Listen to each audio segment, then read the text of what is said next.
in community, we all flourish, and community is more than charitable care for one another. It is about creating systems of compassion and care, and creating economics and politics and education and health that are compassionate and caring and just. And out of COVID-19, we can hopefully build new communities rooted in these moral values. Now, the Christian tradition, and this includes the cultural Christian tradition of our Atlantic Western world, also characteristic of Ireland, has a moral and ethical contribution to make to new community. It is not the only contribution in a pluralistic world. There are others, but Christianity does have a contribution to make. And because of its Jewish roots, it belongs to that deep ethical spirituality of the axial age that we looked at last week. And with its Jewish vision of the sacred and profound ethical spirituality of the Hebrew prophets, Christianity has a voice and a moral vision for living in community. And it may be that its most profound expression is in the Sermon on the Mount found in Matthew chapters 5 to 7. Now, Matthew's gospel is the most Jewish of the gospels, with a Jewish architectural design.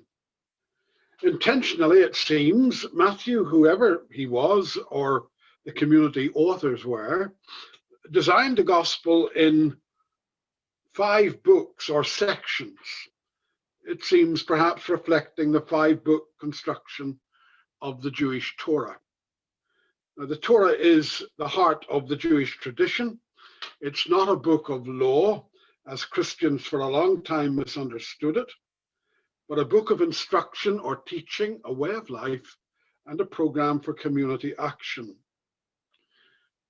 Matthew writes 5 books, a new interpretation, an intensification of the Torah for a new time. And the heart of the Torah was given, of course, on Mount Sinai, and now Sinai, full of new meaning and intensified for a different world, is also given on a mountain.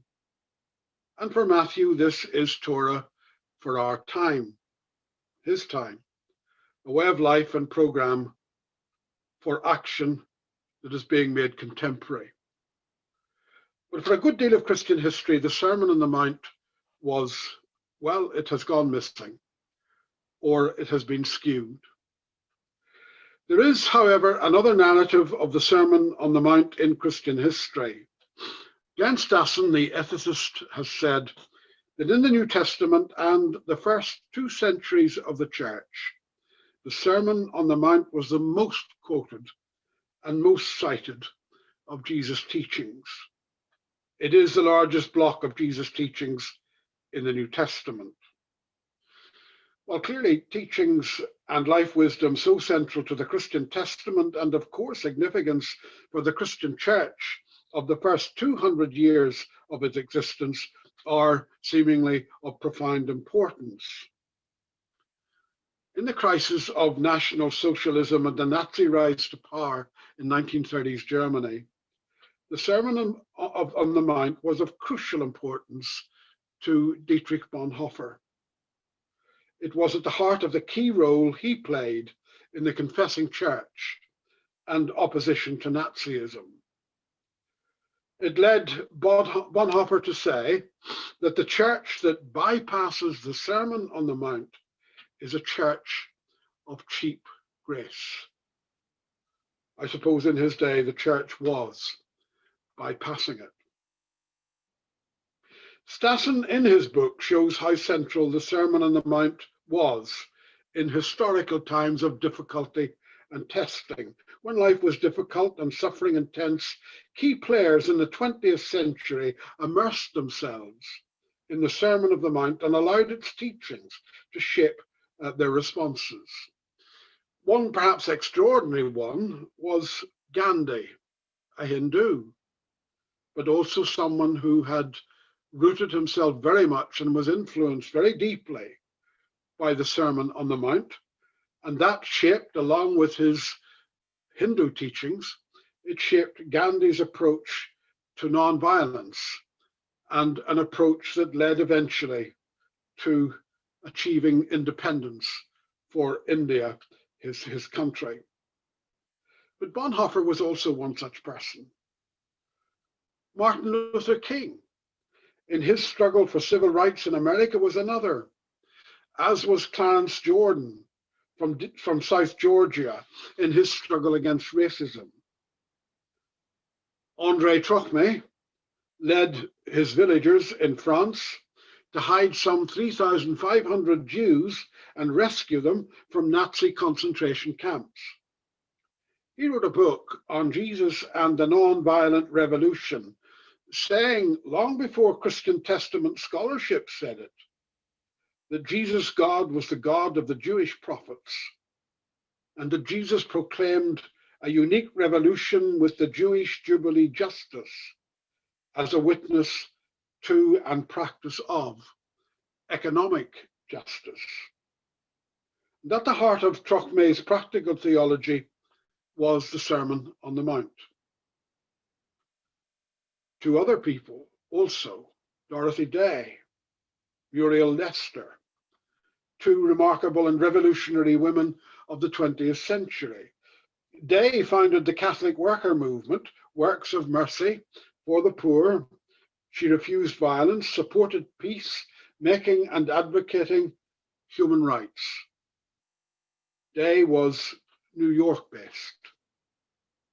Lester moved into the London slum of Bow and fought against poverty and racism, injustice and war. She worked mainly in the slums, and in Bow she set up a men's study group looking at the Sermon on the Mount and what action they would take in line with this radical teaching of Jesus. At first, these men were not at all interested, but she suggested that when looking at this teaching, we ought to start up a campaign there and then, encouraging people to shut up the churches. Well, the Shut the Churches crusade got these guys going, and they got the sermon in relation to what she described as our problems: economic, social, personal, and international. The nonviolent revolution, the revolution of the candles as it's known, that brought the Berlin Wall down in 1989 and toppled the East German dictator Erich Honecker, was driven by the churches. They would pour out of the churches in a city like Leipzig, light their candles and take to the streets looking for freedom. And in the middle of all this, German theologians, East German theologians, wrote and encouraged and engaged with the people on the Sermon on the Mount, agreeing the sermon, as they put it, helped to define a democratic imperative and with openness, participation, and solidarity. The revolution of the candles was inspired and shaped by some very careful theological exegesis of the Sermon on the Mount. And so the sermon is central to strategies of peacemaking, the practice of justice, solidarity with the poor and vulnerable, and the building of just community and the common good. A church without the Sermon on the Mount is not only, as Bonhoeffer said, a church of cheap grace. It is perhaps not a church. Now, the Sermon on the Mount does not exhaust Matthew's social ethics, but it expresses the essence. We have already noted the five-fold structure of Matthew, reflecting the Pentateuch, the first 5 books in the Hebrew Bible, the Torah, and probably the five-fold structure of the book of Psalms also.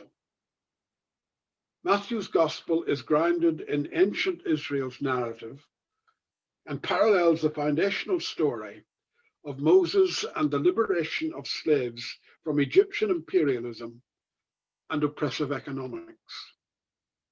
The gospel is an affirmation of Judaism and the old liberating narrative expressed in contemporary context and time. Matthew, writing to a faith community around the early 90s CE, is through a creatively constructed narrative and a constructed narrative form, teaching contemporary Torah, providing the community with social ethics for life. And this gospel and the Sermon on the Mount are primers for social ethics. Now we're going to stop there and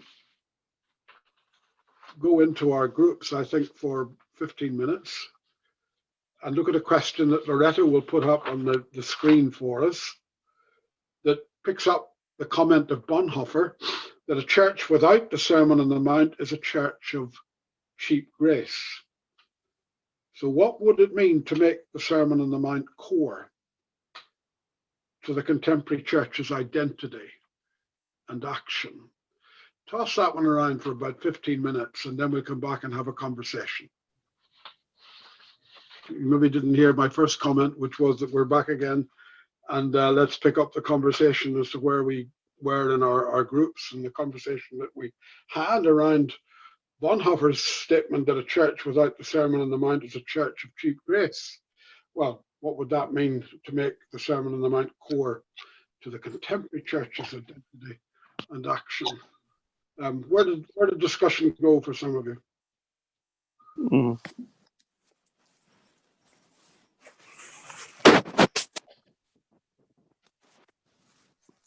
I think I might have pushed the conversation into an odd kind of direction. To be completely up to date and contemporary, what effect should the Sermon on the Mount have on our attitude towards the present election in America, and how would that affect how people vote? Okay. We ought to have had this question a month ago. Yeah. And made a few party political broadcasts. Yeah. Well, it is a. You can take it that way or take it in as broad a terms as you want. What effect does the Sermon on the Mount have on any of our politics? on any of our elections, Yeah. And the way that they go and what we vote for and what we think is important, and what policies people are putting forward.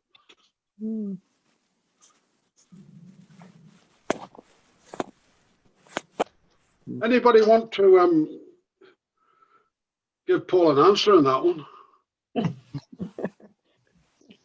Well, the biggest challenge, I think, Johnston, is when Jesus said, "Love your enemy." Right. I mean, the church by and large, Protestant, Catholic, whatever, supporting the status quo. It's a nice ideal, they will say. And yes, in some ways we can maybe express some beatitudes to them, but were you really meant to take it seriously? Might be the question. Did Jesus really mean that? Or was it just a nice philosophy? In terms of the fact that we support wars or the nations, and the church has blessed guns and planes and whatever in the act of warfare. Well, that's interesting, Roy, because it's been a widely held view for quite a bit of history that what we have in the Sermon on the Mount are ideals. Yeah. And we don't really need to, we can't reach these, so they're playing down in that sense. And none other than, I think, Martin Luther took that line.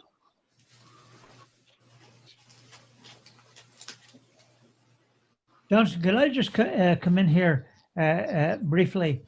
This business about loving the enemies is has had renewed interest for me in the last little while. And that is because I was reading about 6 months ago a book which I think in one of our Thinking Aloud seminars I mentioned to you. And I'm reading now another of his books. He's an Indian social philosopher. And really what he is talking about is trying to understand Western society from the point of view of a person of Indian or Eastern Asian experience.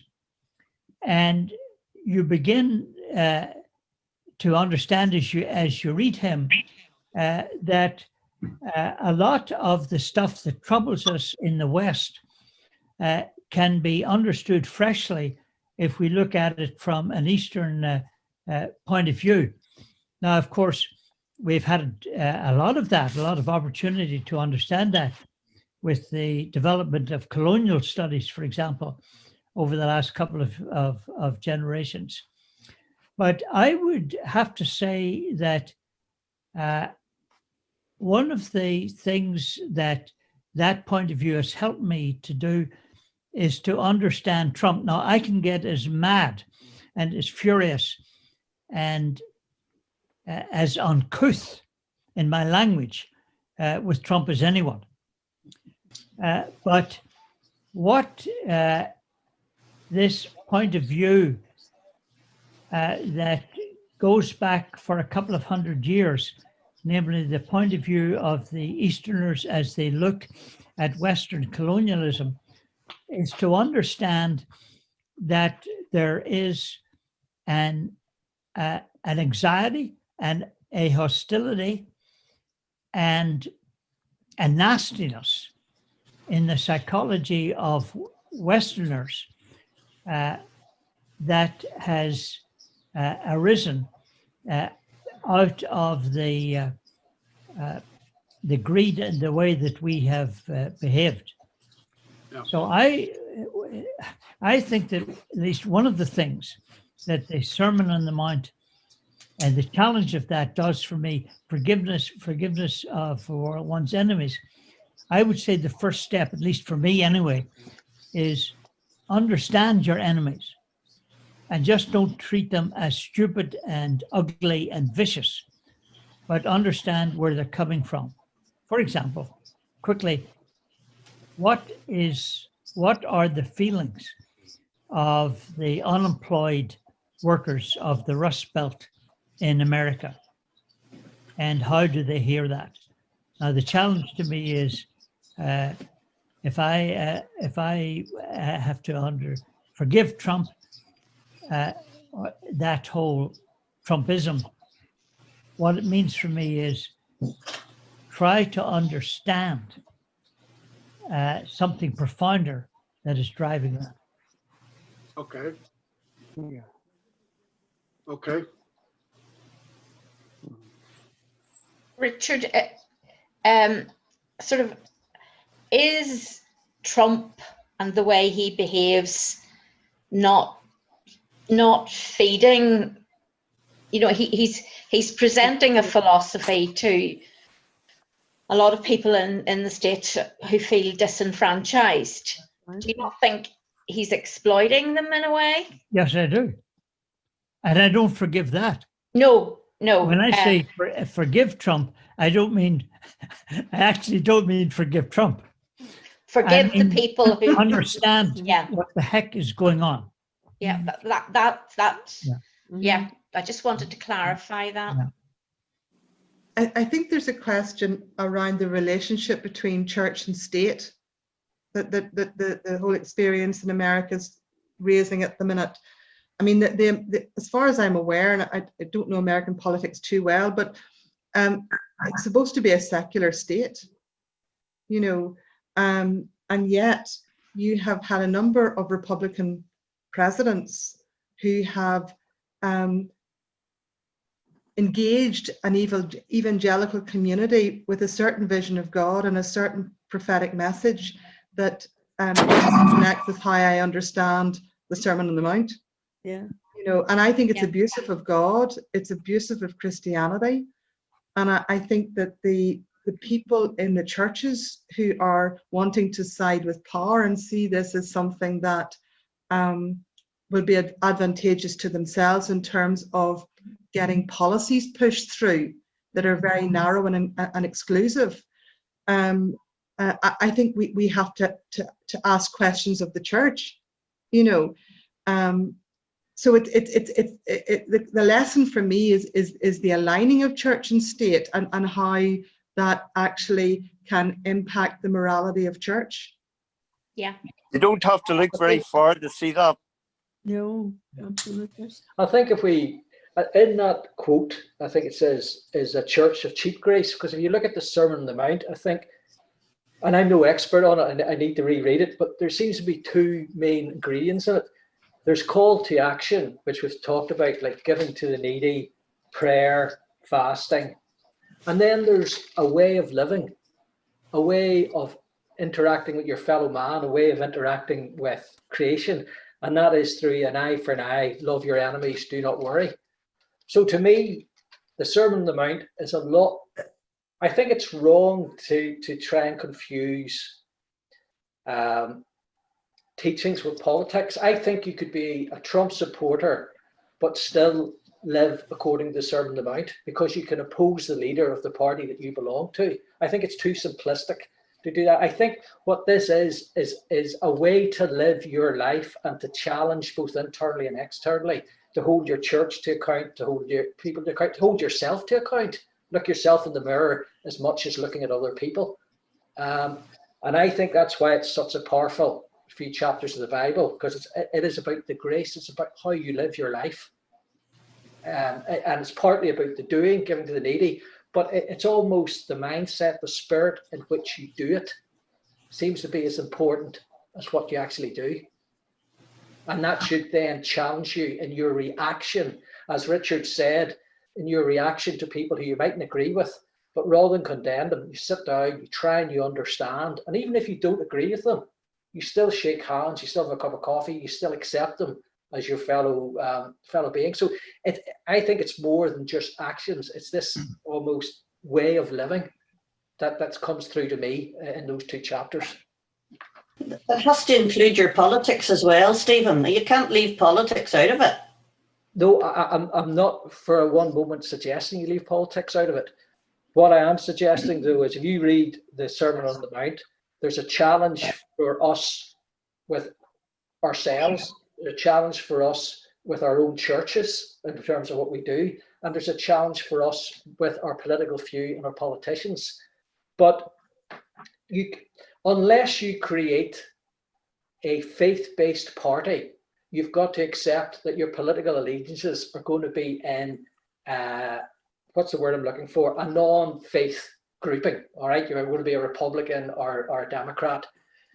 So how do you live your life within the context of that belief? Because there's some fundamental principles that probably Trump is trampling over and not doing. So how do you then live your life within that based on the Sermon on the Mount? That's the challenge, because I can't see how you can live outside of the secular world, because it doesn't exist. You've got to live in the secular world, but you've got to live within the secular world as outlined in the Sermon on the Mount. That's the real challenge. Yeah. Yeah, that's Basis way. well said, Stephen. Yeah. The basis for living. What they're calling the American phenomenon of the evangelical community, and also it includes the very conservative liberal members of a Catholic community supporting Trump as well. But the name for it now in many writings is religious nationalism, and that's not unfamiliar to us. And Paul may have been implying that in a comment he made earlier. Yeah. Someone in my group, I can't remember who it was, made a comment about Christians gathering around Trump and praying for him. I wonder how many of those Christians pray for Biden. Apart from the fact that they're probably praying that God will strike him down. Exactly. But I wonder There if wouldn't be they strong. prayed for Biden as they prayed for Trump, the situation might change a bit. You never know the power of prayer. I'm not being a sectarian here by any means, but what I'm going to say is, Paul, they're not going to pray for Biden because Biden's Catholic. And there is a big sectarian strand running through American politics. Yeah. There. A neutral strand and a sectarian strand. Gosh, yeah. And they do not need to lecture us in Northern Ireland about sectarianism. Gosh, I Mm. never thought about that. Hadn't thought. I just think I think still that find Jesus, it creeping up in my own heart. if Jesus was walking the earth now, I think he'd be talking to them the way he was talking to the Pharisees. Well, what about? I think Yeah, one of my concerns is as I was saying in the group, is that it was me, Paul, who said about Christians praying with Trump, and also some Christians actually saying publicly they do believe that he's God's anointed one, Gosh, and that he has been raised up to save America and possibly the world. But one of my concerns is for people who aren't Christians, who are outside the church and don't have much to do with church or Christianity, what they are seeing is this president saying this is what it means to be a Christian, what a Christian looks like. And the photo calls that he has when he's got his little group around him praying with him, and he's always got a Bible there open, Oh. stuff like that. And you kind of think, what's our narrative against that in a way as ordinary Christians, if you see what I mean? Because that's what people are seeing on the international stage. This man is saying, I am a white Christian, and the group around me believe that I am called to this position and that God has called me to be president of the United States of America. And I think it's it's a very strong narrative that's going out there, here, there and everywhere. I think that needs to be challenged on a number of levels. I think we need to look at the history of America. On American coins, it still says, "In God we trust." America sees itself. Someone made the statement earlier about America being a secular country. I'm not sure that you may be right. I'm not sure about that. I think America would see itself as a Christian country. But yes. There is a danger in that, as we all know, because I think you referred to it, Johnston, as Christian nationalism, and it's very dangerous when those two come together. But it needs to be carefully unpicked, because to say that you're an American and you're proud to be a Christian, fine. It's when it goes that bit further and you start to judge others, that's when it becomes dangerous. And I think that's what the Sermon on the Mount is saying to be careful on. Yeah. I'm not encouraging you to do.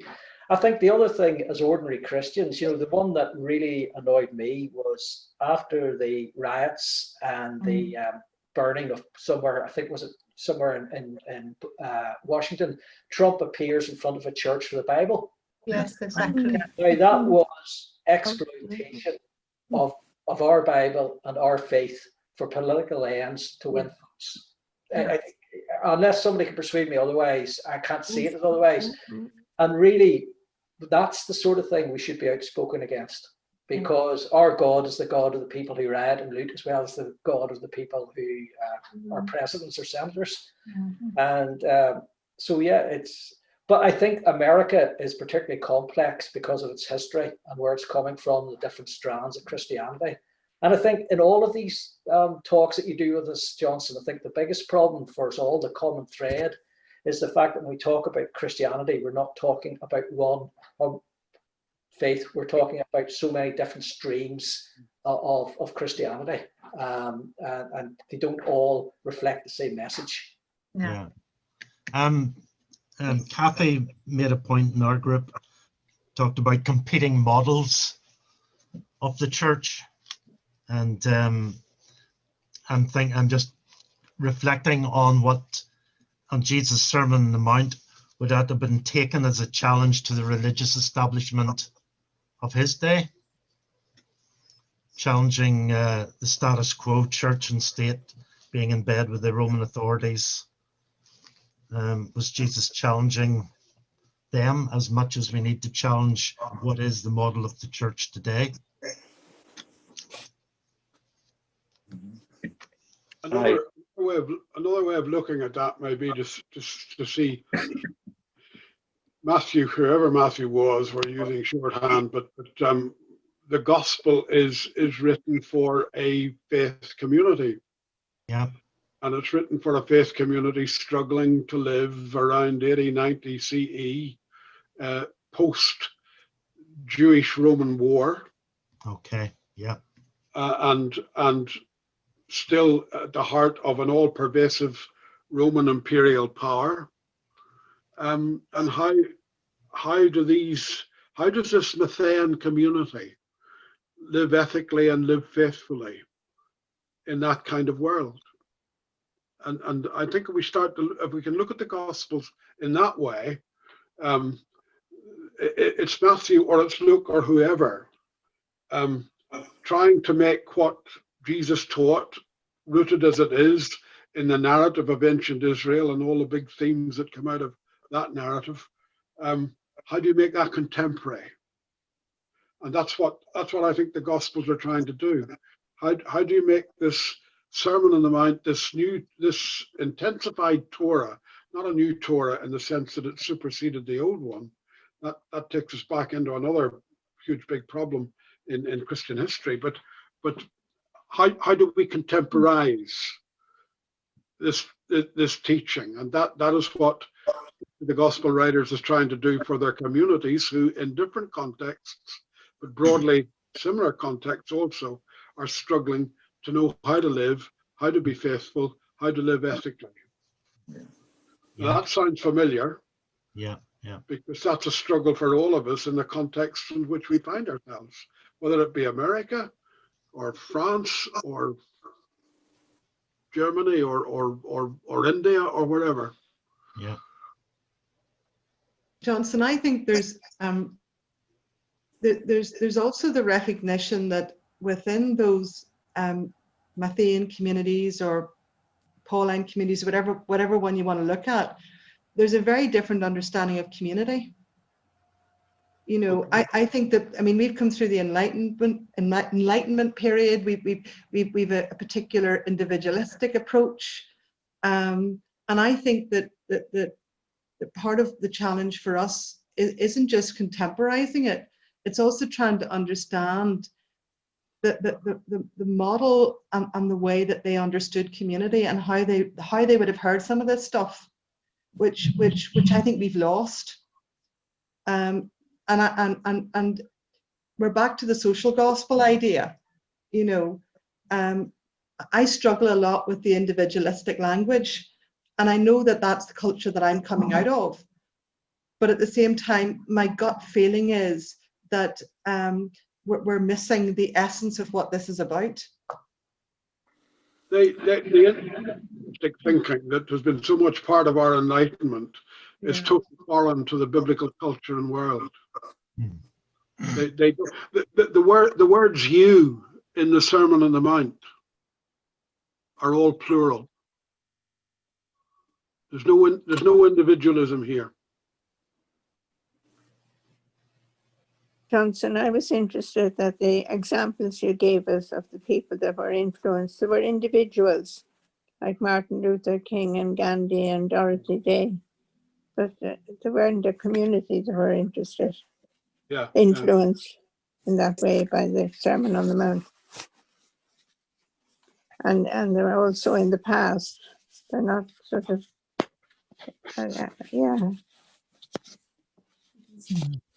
Yeah, they were all people who lived in community. You're quite right, Miss Ella. They lived in communities. They worked for communities. They gathered people and enabled people to explore what it was to be, we might say, alternative communities, maybe even subversive communities.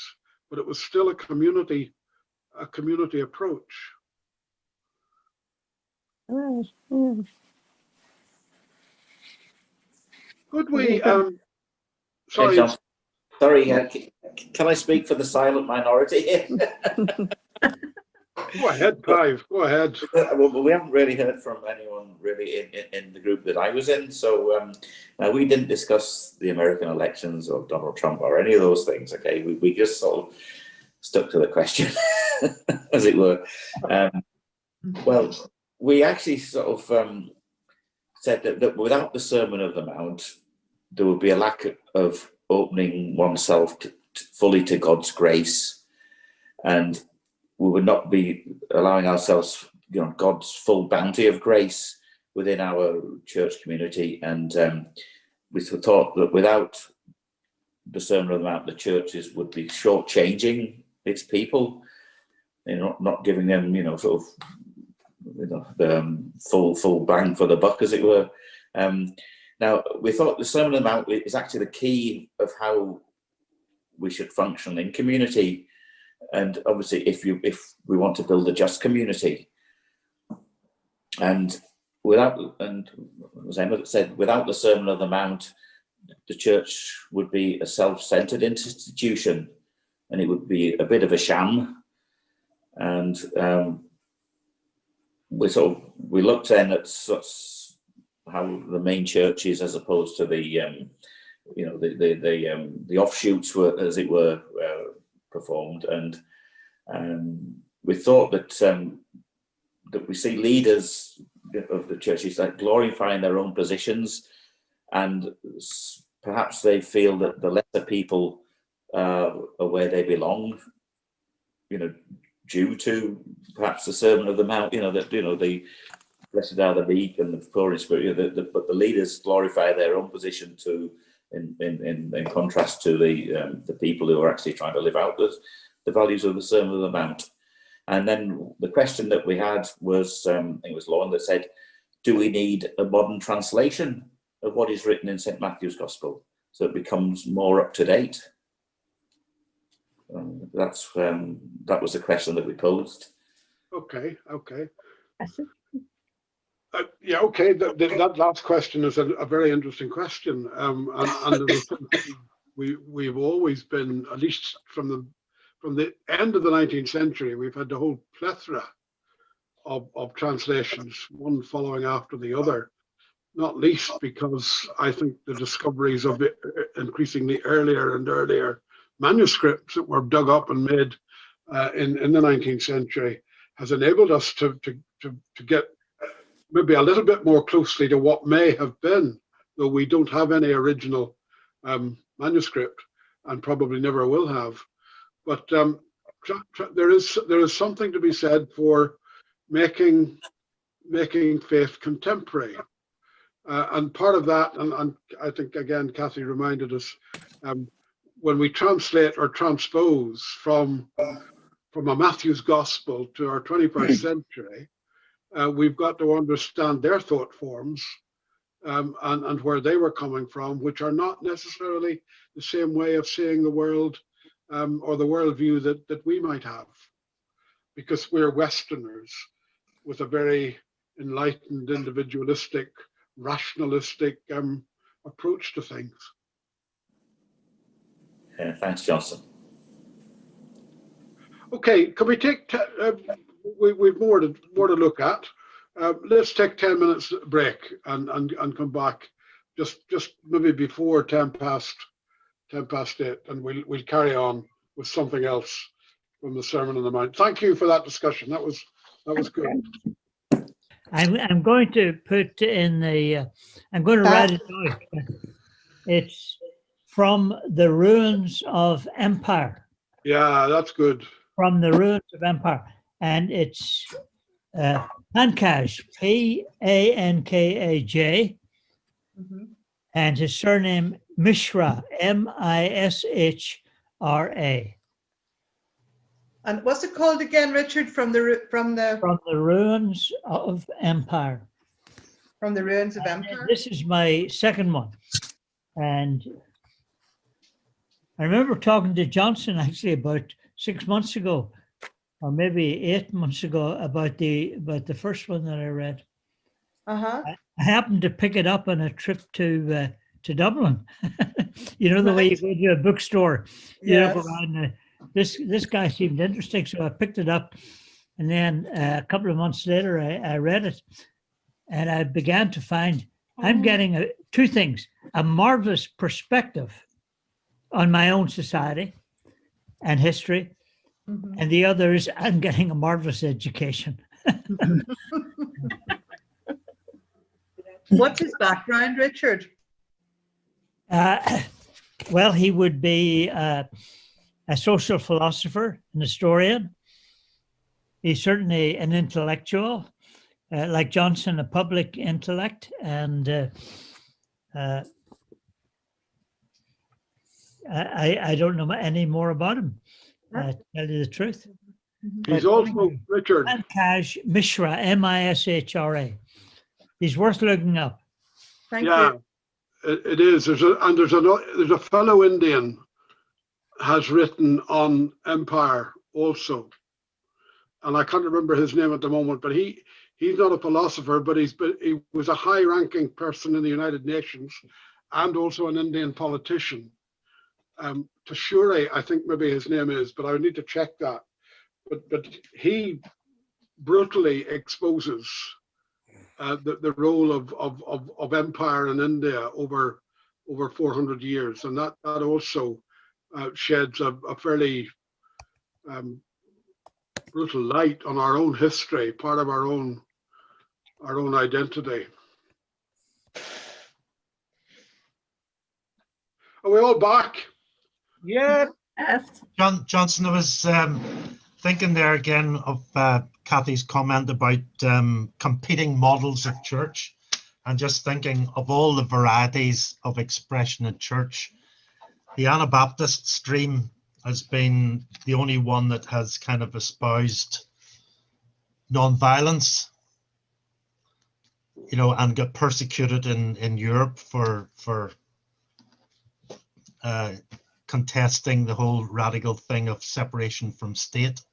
Well, they were the radical left wing of the Reformation. Yeah. They didn't think the reformers, the classical reformers, had gone far enough. Yeah. Because they did not make a clean break between church and state. Luther, Calvin, and company still were. They may have weakened it in some ways, but they were still in bed with the state. Yeah. And the Anabaptists took a very much more radical line. That's a Quaker tradition as well. Yeah. Okay, But, let's move on, and the Sermon on the Mount mentions the reign of God or the kingdom of God explicitly 9 times. And Jesus, or Matthew's Jesus, whichever way you want to put it, did not invent the vision of God's reign. It came from the Jewish tradition, and very especially from the book of the prophet Isaiah. Now, the Gospels have Jesus quote most often from Deuteronomy and Isaiah, and especially from the part of the book of Isaiah that belongs to the exile in Babylon, and the third part of the book, which is set in post-exile, when there was a struggle to build a new world and identity and faith. And there are 17 passages quoted in the sermon from the exile and post-exilic Isaiah, and they are justice-based, peace-based visions of a new community. And there are 7 themes that highlight the nature of the reign of God. And those 7 themes are liberation, justice, peace, joy, return from exile or restoration, the sacred as spirit, if you like, or unsettled energy or presence at the heart of life, and healing or wholeness. Now, this from Isaiah is what Jesus meant by the kingdom or reign of God, and he and the gospel writers reimagined these action points for a world dominated by Roman imperial power and its domination system.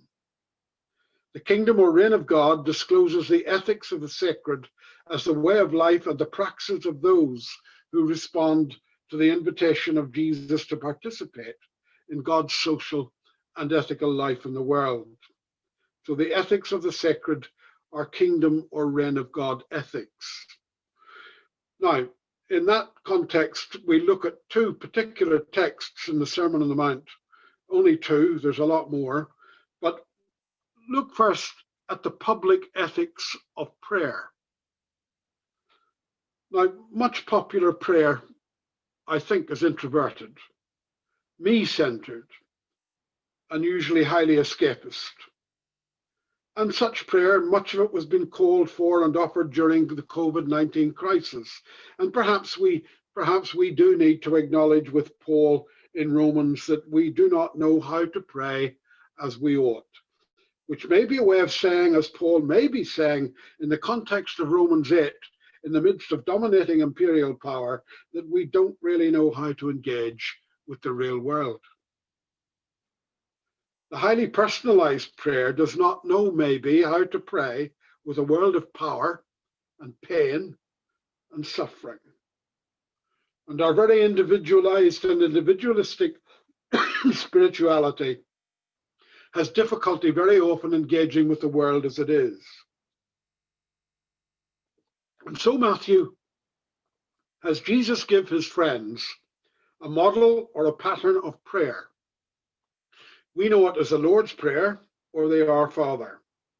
And it is central, maybe we've overlooked this, it is central to the Sermon on the Mount. John Dominic Crossan has said this about it. The Lord's Prayer is Christianity's greatest prayer. It is also Christianity's strangest prayer. It is prayed by all Christians, but it never mentions Christ. It is prayed in all churches, but it never mentions church. It is prayed in all Sundays, but it never mentions Sunday.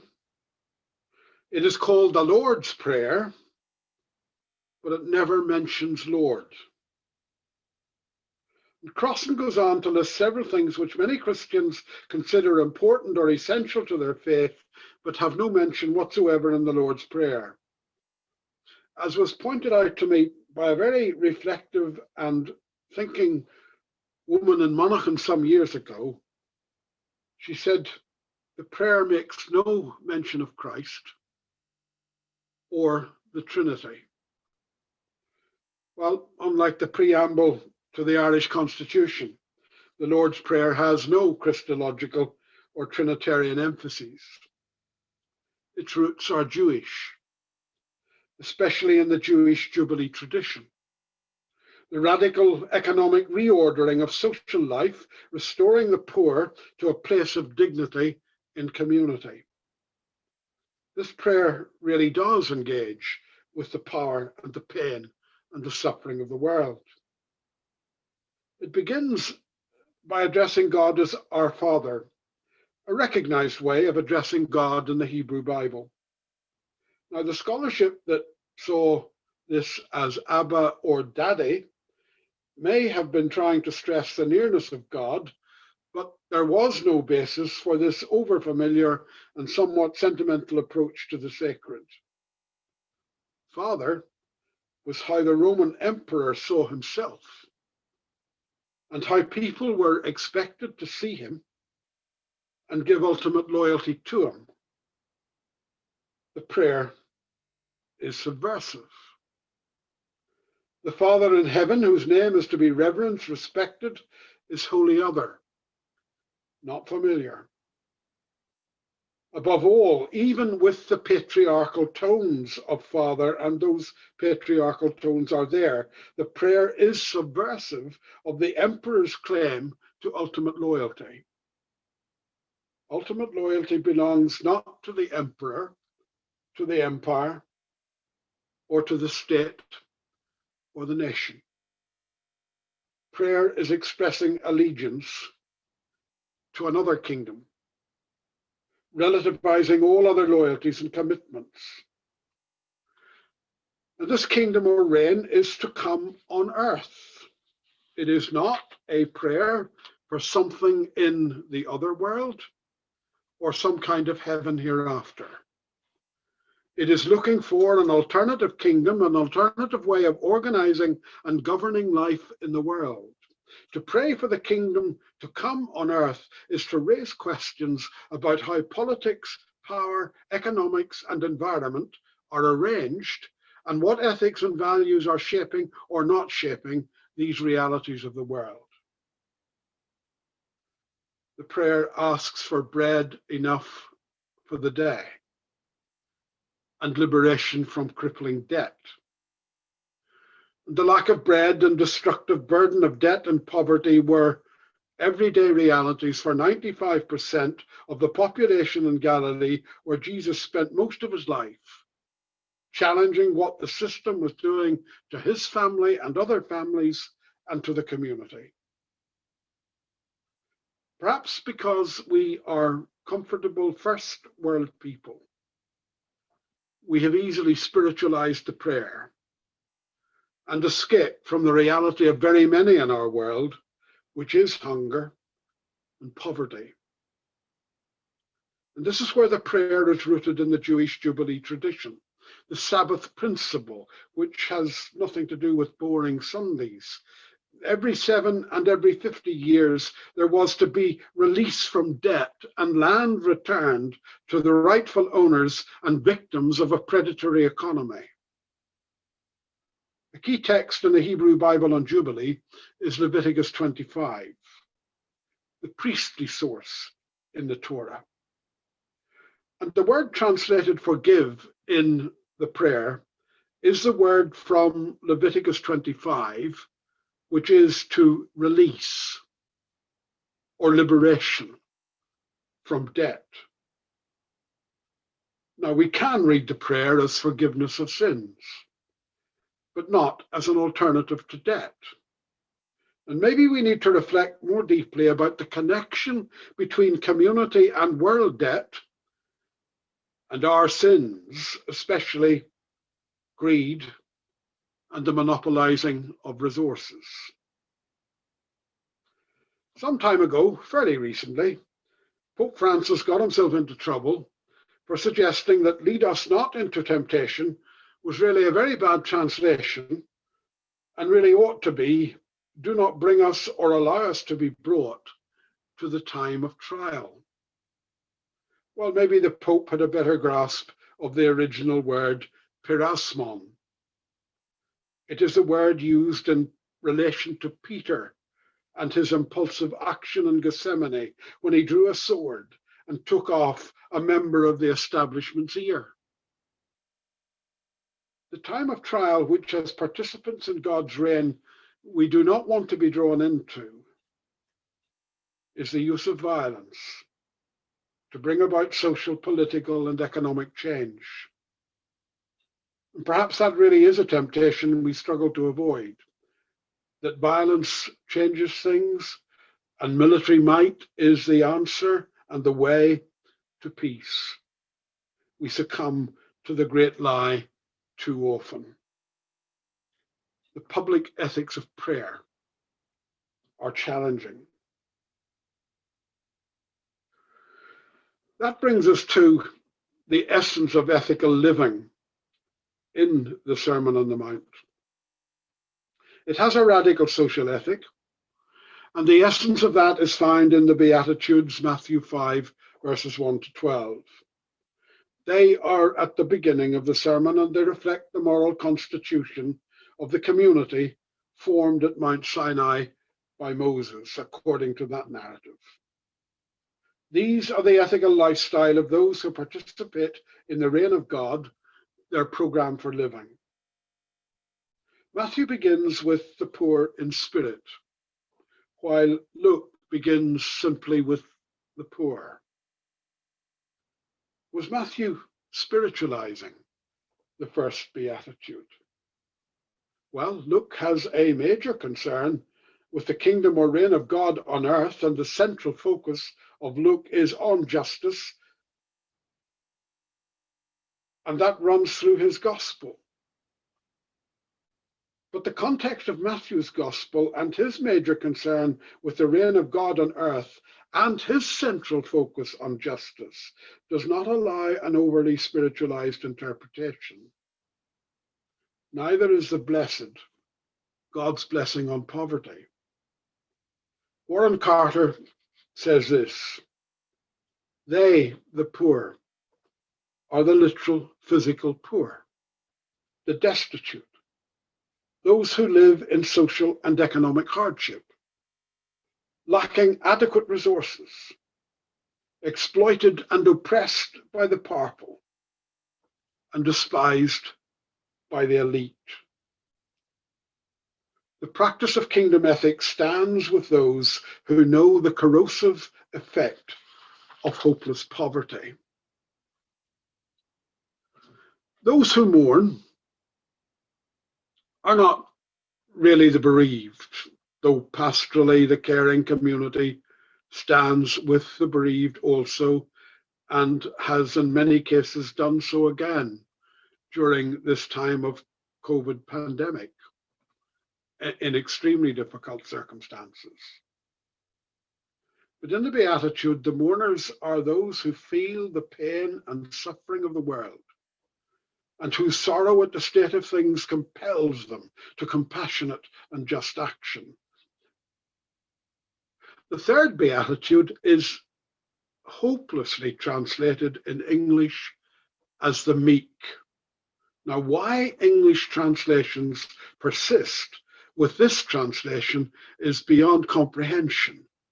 It distorts the whole Jesus ethic. The word praus means non-violent. And living in the reign of God is living the ethic of active non-violence. Hungering and thirsting for justice follows, with the desperation and intensity of those who live in poverty and in parched, blistering hot conditions.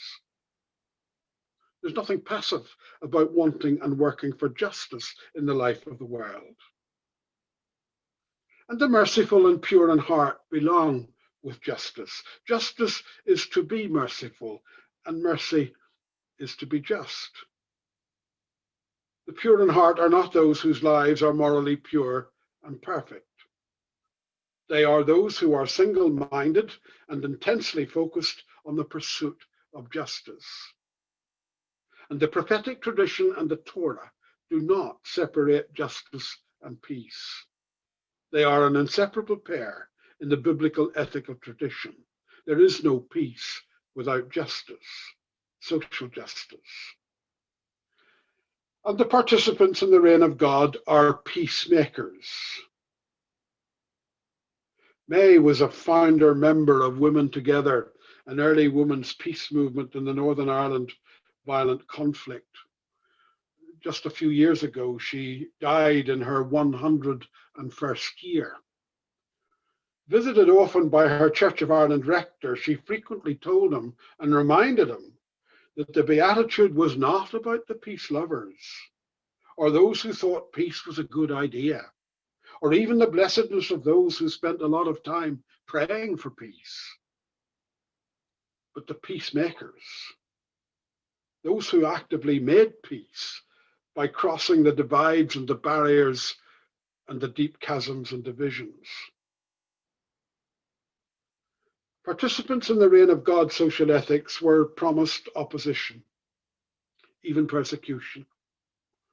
Jesus himself was executed by the powers because in history he was subversive of the status quo. He challenged the oppression of the Roman imperial system and the colluding corruption of the religious establishment. Bonhoeffer was executed by the Nazis for opposing their ideology and the final solution against the Jews. Luther King was assassinated in his struggle against white racist America. Well, not all walk that pathway or are called to pay that price. We've had some voices heard in Ireland in recent years and in the UK in recent years complaining about persecution because of their Christian beliefs well, perhaps they are in Bonhoeffer's category of cheap grace.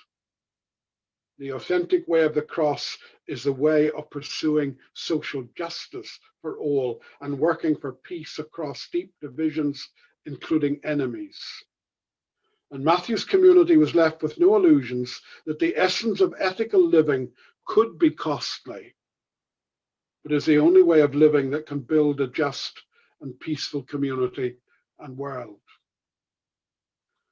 And so in the final analysis of the sermon, ethics is justice. If there is one ethic of the reign of God, one ethic at the heart of the Sermon on the Mount, the program for life, it is justice. Justice is paramount, and it is the key characteristic of the reign of God. It is the most frequently used word in the Hebrew Bible and in the Christian Testament, and it is central also to the Quran.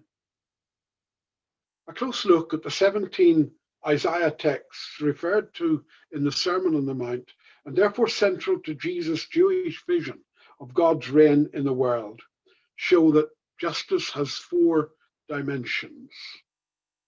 1, liberation of the poor and powerless from the injustice that they regularly experience. 2, lifting the foot of dominating power off the neck of the dominated and oppressed. 3, stopping the violence and establishing peace. And 4, restoring the outcasts, the excluded, the Gentiles, the exiles, the refugees to community. These are the dimensions of justice laid out in the Isianic texts, borrowed by Jesus as he taught what it meant to participate in the reign of God. In Warren Carter's words, the sermon offers case studies of life in God's empire. The sermon sketches an alternative world, marked not by oppression, but by restructured societal relationships and by redistributed and accessible resources.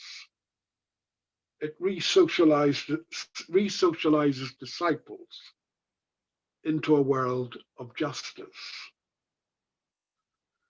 Now, if the challenge is to build a new community and world after the crisis of COVID-19, then the Christian contribution is of an inclusive moral community, following the ethic of the Sermon on the Mount with justice for all. And if the Christian faith community cannot bring this ethic of life to the local and global rebuilding, if the Christian faith community cannot bring this ethic to life after COVID, then perhaps it has nothing to bring.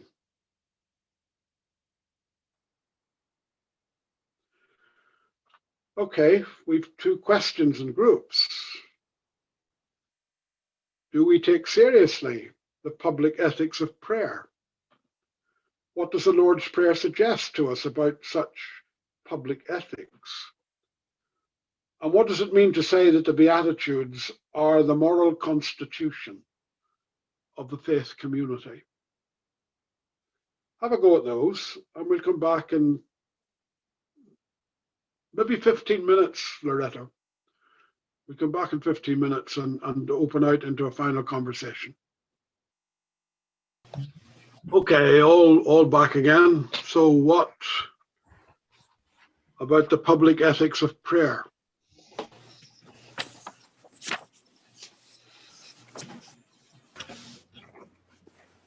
Any takers? Yeah, Johnston, Clive here. Yeah, Clive. Yeah, I kind of thought, really that just said about when I normally pray, it's usually for people and things close to my own heart, but as one of the members of the group, I think Lorna said, we need to pray more widely, and as it says in the Lord's Prayer, God's will be done, not mine. That we have to allow God's will to be done through, we need to pray more widely so that, that this will allow sort of God's will to be done on earth. And essentially this, and we're saying about the period, this period of that we're going through at the moment is an opportunity for us to pray for what sort of a world that we want to live in after the pandemic is over. And we think that politicians and leaders they think very much short term because they're only in office for 4 years or 5 years or whatever. But we need more people to come forward who are willing to actually. We need more real leaders to show us how to live more equitably, and we don't think there's enough leaders on the world stage at the moment who are willing to stand up for social justice and for the environment. There's a lot of self-centeredism at the moment. There's protectionism that's coming out of America. And so we think that we really, we should really not be afraid to speak out, and we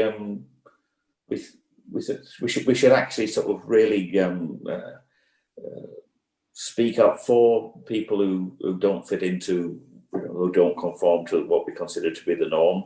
And an example was given of gay people, and mentioned about Pope Francis said that people shouldn't be excluded.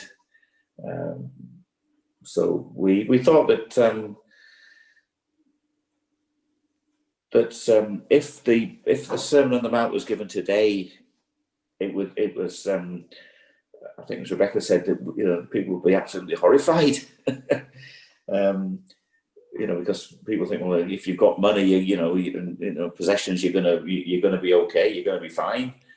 But and I think as Rebecca said, that probably in Jesus's day, a whole number of people who probably heard the Sermon on the Mount was probably so startled and horrified that a lot of people actually walked away from following Jesus from that moment. And we thought, someone brought up the fact, they thought maybe that was why Jesus was crucified, because he was challenging the status quo. He was challenging what people thought as what should be normal. And that's basically what. The Beatitudes, for example, I think are engaged with life and the world, and maybe our difficulty sometimes in our approach to faith, our approach to prayer, our approach to sacraments even, is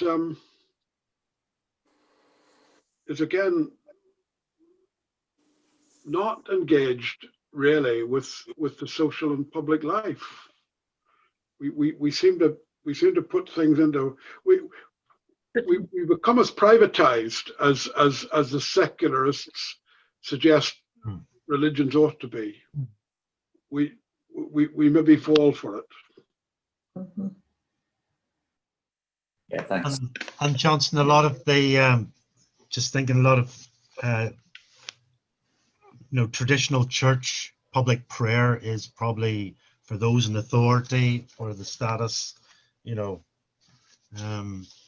to support the system that is, rather than praying for the needs of social justice issues. So it's not really, it's public prayer. It was said was a neglected area in terms of real prayer. Okay.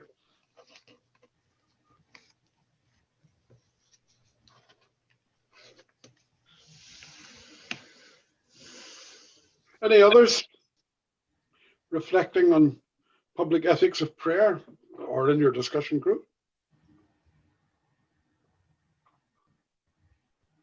Well, Johnston, there was a sharing in our group of the thought that one really can only adequately pray from that with which one is engaged or involved or wrapped up in, having to deal with. So I know my own thought was that it's a little bit strange to be praying passionately on a Sunday for give us, like give Jean and I our daily bread when our refrigerator is full. And the chicken is cooking, you know, even as we're praying, and it's going to be ready in an hour when we return. But if we are engaged in trying to bring about some amelioration of the situation of people struggling for basic sustenance, as I hope to some degree our Methodist Church is, then the prayer becomes real. But so anyway, the thought is that can we really properly pray if we are not engaged in that for which we are praying? Personally, on a Sunday, I find the prayers are almost a cop-out for me, in the sense that if you counted them up, there is at least 50 things and maybe 150 things that we pray for in the space of about 5.5 minutes. And that to me is simply an exercise in religious rhetoric. There should be 1 or 2 prayers, and we should be given time to contemplate where our effort, physical, spiritual, mental, is going into that prayer. Anyway, that's... Thank you. Thank you, Richard. Thank you. Sometimes we pray for something and God tells us, okay, you be the answer to the prayer. Yeah. Really always. Get up off the seat and just do it.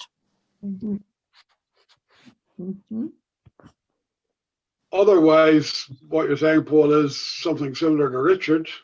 It can be a cop-out, unless it's action on our part.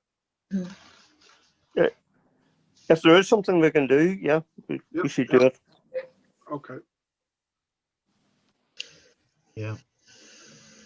The suggestion also, I think, that prayer needs to be informed. Yeah. Yeah, but what? So I was actually speaking and didn't realize the mic was muted. Prayer is about social transformation.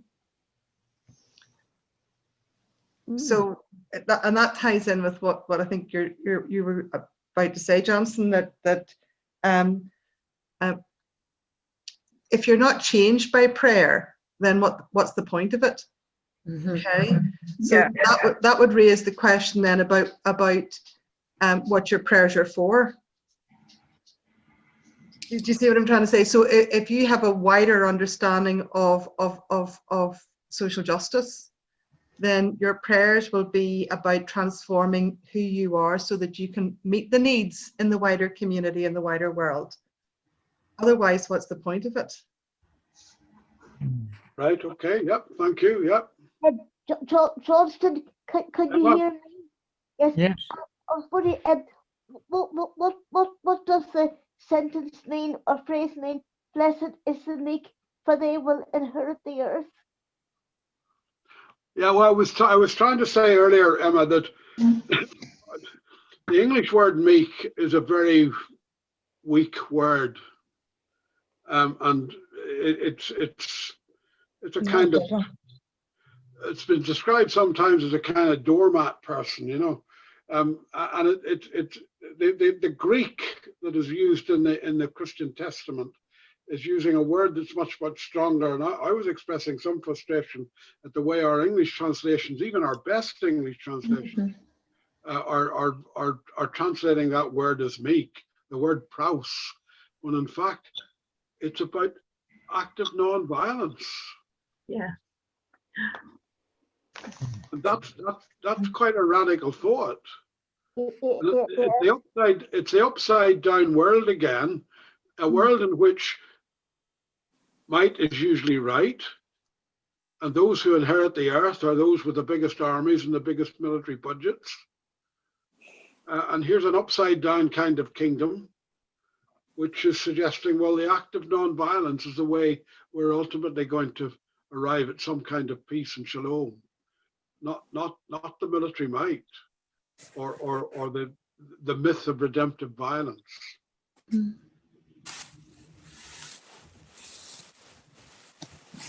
That shakes up a lot of our Irish history as well.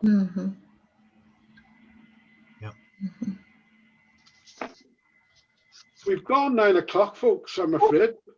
And I'm tempted to say, where does time go when you're enjoying yourself? But that may be presumption on my part.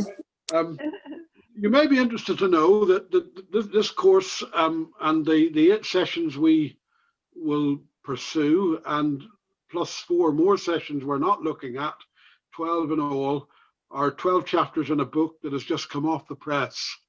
So we need, it's just published. I haven't got my own copy of it yet. It's just off the press this week. But it has the title of the course, Is There Life After COVID-19? The Search for Meaning and Moral Values. And we're not meeting in Dramalis or one place, so we'll need to find ways of which perhaps this book can be distributed. But once I get some in my possession this week, we may be able to with the publisher, to think a bit more about that. But all of this has gone into book form, for better or worse, but it's in book form. So thank you again for the participation and engaging with big questions. We have 2 more sessions left. Next week, a covenanted society, just politics, economics, relationships, and ecology. That's what we'll try to explore next Tuesday evening. So have a good week in the meantime. Thank you. Thank you all. Thank you, everybody. Bye. Okay, Bye, everybody. Bye. Bye-bye, everyone. Thanks, Johnston. Bye. Thank you. Bye, everybody. Bye. Bye. All right.